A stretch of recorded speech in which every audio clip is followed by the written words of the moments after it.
I really wanted to highlight the power that seed starting with Aerogarden can have.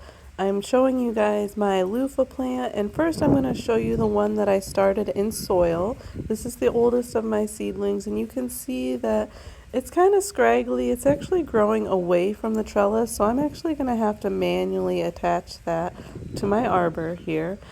Not sure why it's doing that. It doesn't look overly strong compared to this other one I'm about to show you here in a second.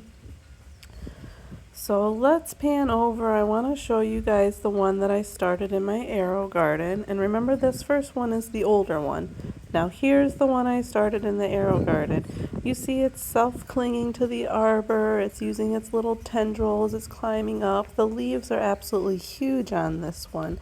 Now, starting in the Aerogarden, this Loofah plant had a root system upon transplant around, I don't know, 8 inches or so, and I buried that all the way in the ground. So it's probably getting water and nutrients from deep within the ground.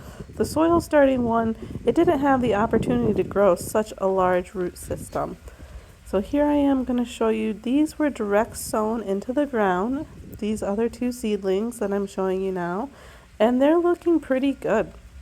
I have no doubts that these two are going to grow upon the trellis and be perfectly healthy plants. It's just a shame that the one that I soil started, the one that's the oldest of the seedlings, is doing so poorly. Here's just a kind of an overall look of the trellis, the arbor with my raised Vigo garden bed. You guys, I'm not saying I'm not going to continue soil starting, but you have to choose the correct plant. I soil started all my tomatoes and they're doing great. I soil started all my peppers and transplanted them into the ground.